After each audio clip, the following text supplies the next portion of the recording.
Tasha, and I wanted to welcome you back to my channel. PsyD me, please. So today, I know that it's been months and Sundays since I posted a video, but I wanted to come and let you guys know that your girl has been doing things, moved into a new apartment.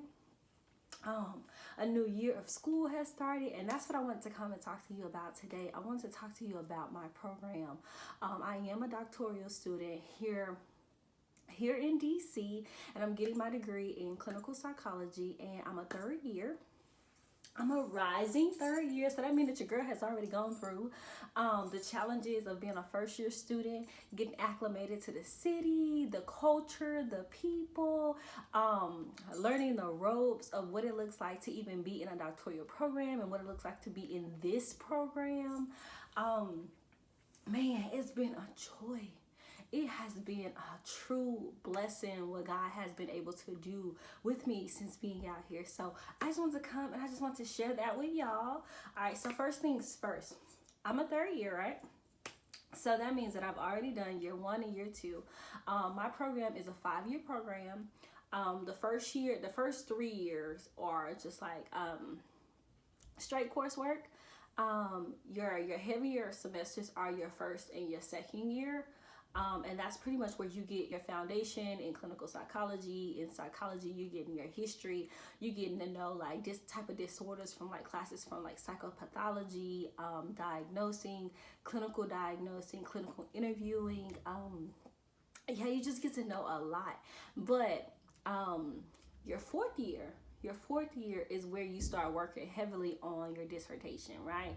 And that's whatever research project that you're going to be doing, you're going to be engaging in. And some of us we have the option to do non-empirical, but then also empirical research. And empirical is where you actually conducting a study. So you're doing something, you're not just gathering information or gathering literature and then putting that together. That's a non-empirical. But an actual empirical study is where you're actually researching something and you're going to be adding to the field. So that's something we can talk about a little bit later, but that's usually your fourth year. And then your fifth year is where you go on internship, and it's a year long. And your internship is pretty much whatever it is that you want to do once you get this degree, that's what you want to do your internship in. Okay? Because like this is kind of like a stepping stone to you getting out in the real world. I must say that there are different avenues in clinical psychology. Like some people just want to go and be, let's say, a school psychologist, a school-based clinical psychologist. Some people want to do clinical forensic psychology, and then some people like myself, I want to do clinical neuropsychology. So there are different avenues that you can do, and some people don't really specialize, and I think that that's awesome too, because you get to do a little bit of everything, right? You can work with different populations as anything else in life. Like you can work with children, you can work with adolescents, you can work with children and adolescents, you can work with strictly adults, you can work with people who are of the old age and old age, so the geriatrics population. You can work with people who are across the lifespan, so you're working with children, adolescents, adults, and older people. So you can do a little bit of everything. It's pretty much wherever you see yourself and what you see yourself doing. So a little bit about my journey is that, honestly, it's been a struggle. It's been a struggle trying to figure out what it is that I want to do in life. You guys don't know too much about my background, but I already have a master's degree. And girl, let me tell y'all something. This past August, your girl just got her second master's. Okay? Let me say that one more time. Your girl just got her second master's. Okay? But yes, I'm super excited about that. But my first master's was in social work. So for me, I got a bachelor's in psychology and a master's in social work. My master's in social work allowed me to get a license. So that allowed me the freedom to work while I'm in my doctoral program, right? And earn a living and to live the way I choose to live. And everybody says that like college students and grad students, like you're usually living off of a minimum list lifestyle, just because like a lot of times we're depending either on our parents or financial aid. Now I ain't gonna lie to you, I do get a little financial aid, But we can talk about that in another video. But I do use my income because I'm a full-time social worker out here. Actually, I'm full-time and part-time as we speak today. So it's exciting what I get to do. I get to do social work in my free time, and then when I go back to school, I'm learning about psychology, and I'm learning about how social work and psychology, how they overlap. During this time, like, you know, it's year 3, you got to start figuring out what you want to do, and it's just a beautiful thing how God has started to paint the picture of what it is that I truly like. Because before you get into this program, your girl didn't know why I was getting into this program. So now he's been unfolding like all these little bits and pieces of like, oh, I like this, or oh, Brasha, you like that, or you know what, you can intertwine this and this, and then you can get this, and that may be something, you know what I'm saying? So God has been blessing me with just like discernment, with knowing like where I'm going next, but then also with insight as to what it is that I like and how I can join these two fields, because truthfully, it was his decision for me to go and get my master's in social work, and it was God's decision also for me to go and get my doctorate in clinical psychology. And he told me the programs and everything. And if y'all want to know a little bit more about that, then shoot your girl a comment and I'll make a video about that, because I definitely got some stories about how the Lord has moved in my life. But yeah, like, so because I didn't really know what I was coming here for, I was just kind of like a blank canvas. And I was just allowing the program and experiences to paint the picture for me.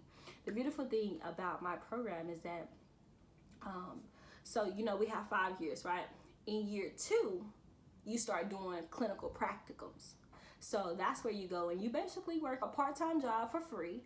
And but the beautiful thing is that you're learning and you're gaining experience and you're gaining knowledge. And then if you have a supervisor in this world, you guys, your supervisors, like when you're a trainee, your supervisors can make and break you, okay? But when you have a phenomenal supervisor, somebody that you look up to, that you want to gain every ounce of wisdom and knowledge and experience, like how to handle situations, like you want to take all of that from them, right? You know what I'm saying? So then that makes the experience, that makes the practicum that much more worthy, right?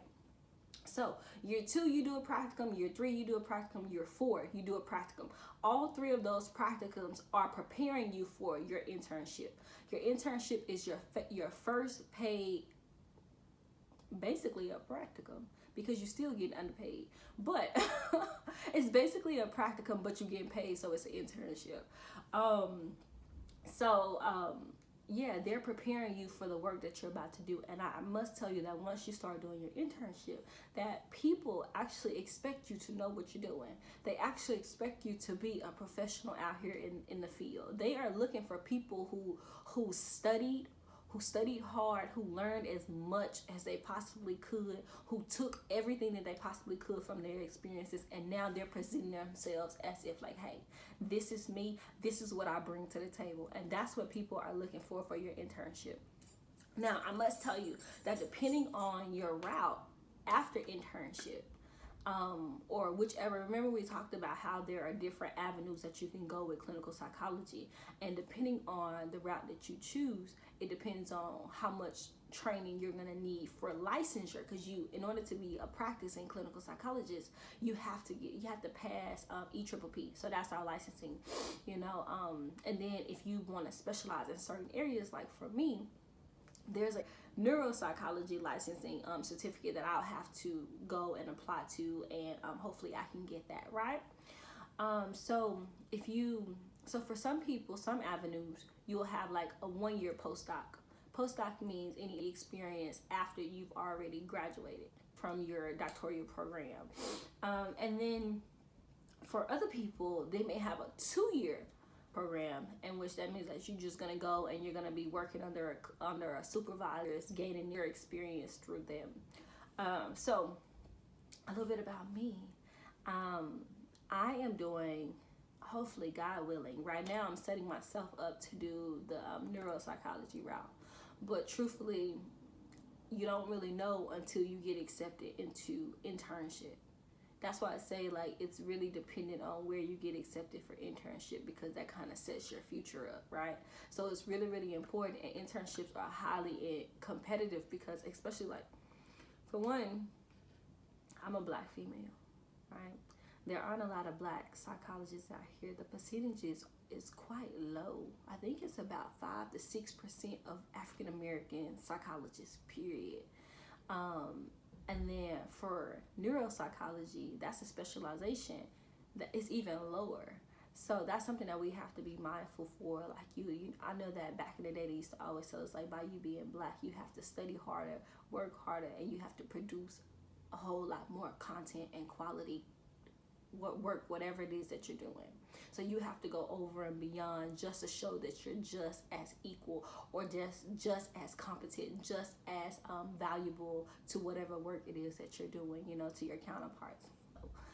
But I must tell you that because I serve a one true God, and I believe that what is for me is for me, I feel like if I do what I'm supposed to do, and I trust God, I trust that his favor will pour out on me, and that I'll get into the place where it is that he wanted me to go. And because I believe that he sent me here, and every practicum that I've gotten thus far has been the practicum that God told me to apply to, and I had no worries when getting in. I never felt like I was competing or anything like that. I truly believe that into internship, when it comes down to it, whichever one I get accepted into, that's the one that God has for me, right?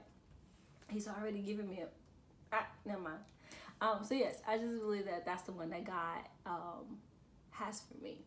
So with that, once I get into internship, and then that kind of just set up my life, and then once I graduate internship, then my goal will be to apply for a two-year neuropsych postdoc. And because I'm the type of person where I don't want to specialize into like pediatrics, geriatrics, just simply adults, anything like that, I want to work with people across the lifespan. I want to be able to work with the child in the family. I want to be able to work with the adolescent in the family. And even if the parents need to be helped, I want to be able to work with them too. Like, I don't want it to be like, oh, well, I can only see the kids.